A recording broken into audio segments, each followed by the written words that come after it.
Katie Carmichael, qui va nous présenter en français l'échelonnement de la langue et la variation stylistique, une étude intergénérationnelle de la substitution de he pour je dans le français des Indiens à point de chien. Bonjour. Ok, bon, la substitution de he pour je, c'est par exemple dans des mots comme jamais et toujours, on peut dire jamais et toujours sans changer le sens. Certains dialectes français sont caractérisés par la substitution de he pour je, et j'ai des fichiers sons. Le premier doit être un peu comme le français dit standard. Et c'est une traduction. I like to sing at church. J'aime chanter à l'église. Alors, j'aime chanter. Et le deuxième, si ça va. I like to sing at church. J'aime chanter à l'église.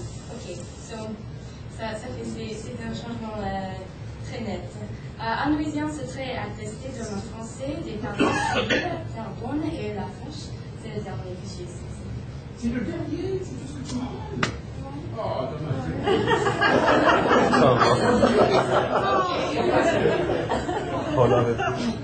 I like to sing at church. J'aime chanter à l'église. I like to sing at church. J'aime chanter à l'église. Bon, voilà la carte.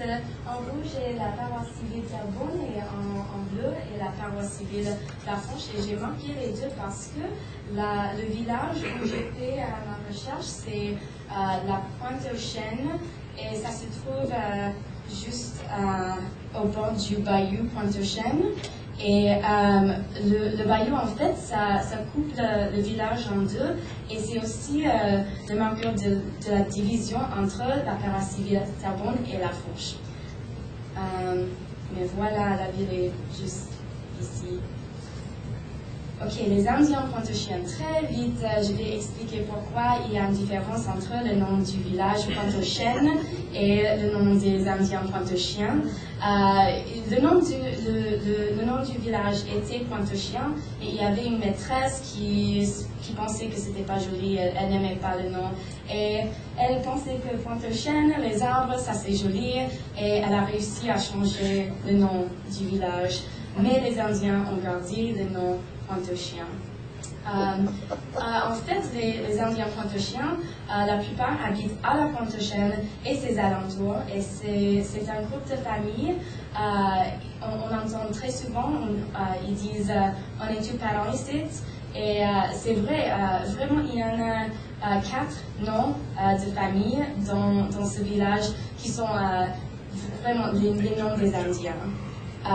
Le français se parle toujours quotidiennement dans cette communauté.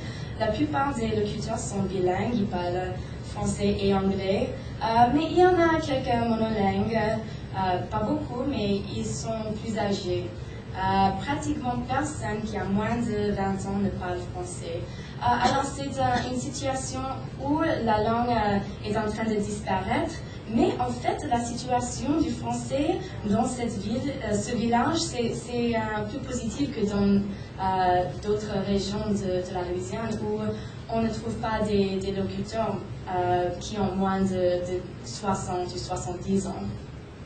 Et il y a quelques raisons pour cette rétention de français. Premièrement, l'isolement géographique. Le village de Pointe-aux-Chênes se trouve en bas du bayou, c'est-à-dire c'est plus près du golfe, c'est loin de la plus grande ville qui est près, c'est Houma, et ce n'est pas très grand en fait. Il n'y a qu'une seule rue qui mène au village, et quand la rue termine, c'est tout de l'eau et c'est entouré un peu par des marécages et tout ça. Alors aussi, il y a une partie du village qui se trouve en haut du bayou, et dans le passé c'était seulement des blancs qui habitaient là, et en bas du bayou c'était vraiment seulement des Indiens. Aussi, à cause de cela, il y a l'isolement social.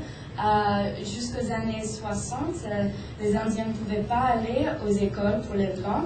Et il y avait une école en bas de la pointe et c'était fondé par des missionnaires baptistes. Et c'était juste pour les Indiens. Et si on va à l'école avec des autres Indiens, on va se marier avec des autres Indiens. Alors l'endogamie, c'était très rare de se marier hors de la tribu. Et comme j'ai dit, il n'y a vraiment que 4 noms de famille. Des métiers communs, c'est la pêche, le troll et le piégeage. Ce sont des métiers traditionnels, mais aussi ce sont des métiers qu'on fait avec une petite groupe souvent de familles ou des amis, et on peut parler français là. Ça produit des liens de sang très forts dans ce village. Alors, j'ai 3 groupes de locuteurs pour vous introduire. Premièrement, les locuteurs plus âgés qui parlent couramment. Il faut dire qu'ils parlent couramment, vous allez voir un peu plus tard. J'ai parlé avec 12 locuteurs, 6 hommes et 6 femmes, de 54 à 73 ans. Ils parlaient français comme première langue. La plupart n'apprenaient pas l'anglais jusqu'à ce qu'ils allaient à l'école primaire. Et c'était l'école en bas de la pointe. On parlait anglais là. Mais après l'école, on joue avec des amis, on parle français. On rentre chez toi et il y a des parents qui ne parlent que le français. Tous les hommes avaient des métiers traditionnels dont j'ai parlé tout à l'heure. Et toutes les femmes restaient chez eux pour soigner les enfants. Donc c'était un environnement très traditionnel. Toutes les femmes avaient des noms de famille traditionnels, un des 4 noms de famille. Et ils tous habitaient à la Pointe-aux-Chênes et ses alentours pour toute leur vie. Alors, les jeunes locuteurs qui parlent couramment. J'ai parlé avec 8 locuteurs, 4 hommes et 4 femmes de 30 à 44 ans. Ils apprenaient le français et l'anglais en même temps, c'est-à-dire ils allaient à l'école, c'était en anglais, mais soit leurs parents essayaient avant l'école de leur enseigner anglais, soit ils avaient des frères et des sœurs plus âgés qui allaient à l'école, qui ont appris l'anglais et qui ont enseigné leurs petits sœurs et frères. Peu des hommes avaient des métiers traditionnels et la plupart des femmes travaillaient pour la maison, au magasin, au supermarché, où il faut parler anglais. 3/4 des femmes avaient des noms de famille non traditionnels, c'est-à-dire 3 des 4 femmes avaient des noms de famille non traditionnels. Ça veut dire qu'elles s'est mariées hors de la tribu. Seulement 3 locuteurs habitaient à la Pointe-aux-Chênes au moment de l'entretien. Alors on commence à déménager. Et puis on passe aux semi-locuteurs. Je ne vais pas définir très spécifiquement, vous pouvez me demander après la présentation, mais la vraie différence entre un semi-locuteur et un jeune locuteur qui parle couramment, c'est que si on fait une faute, les vieux vont dire des jeunes qui parlent couramment, c'est juste comment des jeunes parlent.